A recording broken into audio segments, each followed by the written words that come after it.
Doctors in China kept a man's severed hand alive for a month by attaching it to his leg before restoring it later on to its usual position. This is an amazing story. Now, I don't know if this is a brand new thing that they're doing in medical science, or if it's something that's been going on for a while, but it's totally weird, but at the same time fantastic. A 25-year-old named Xiao Wei was working at the factory, and his hand got chopped off in machinery, and they said that the injury was too severe to immediately attach the hand back.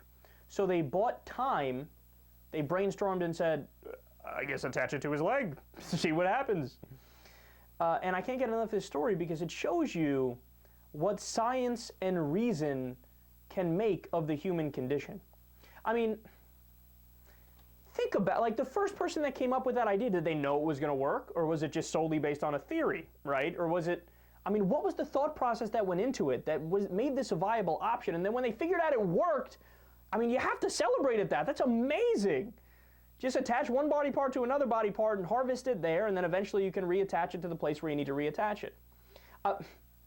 I mean, you know what this makes me think? Could you imagine if we took all the money that we spent on war in the U.S., so all the 900 military bases all over the place, the $7 trillion that we spent on the war in Iraq, when you add all the interest out by the year 2053, the Pentagon budget, which is the highest in the world, in the history of the world, period.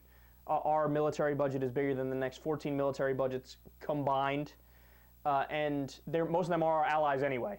If you took all of that money and you spent it on this big project towards science, for specific goals too, you come up with a cure for cancer, come up with a cure for heart disease, come up with a cure for, I don't know, you name it.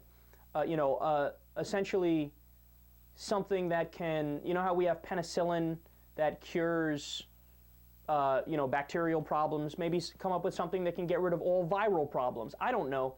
You do something with science where we actually find a way to make a goal, make a more general goal, like let's increase the average human lifespan to 100 years within the next 20 years.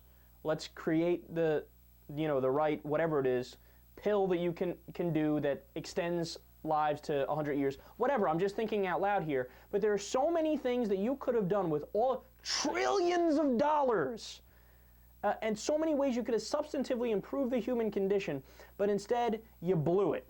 You blew it on tanks, you blew it on missiles, you blew it on useless wars, you blew it on useless military bases, you blew it on the military-industrial complex, you blew it on Wall Street, big tax breaks for ExxonMobil, you blew it on stupid pork barrel projects. And look, the only bright side of this all is that it's not too late.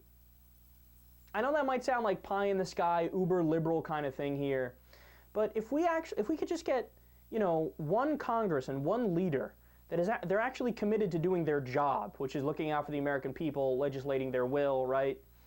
If we could just get one Congress that cared enough to set up this project and then fully fund it, man, we would reap the benefits as far as the eye could see.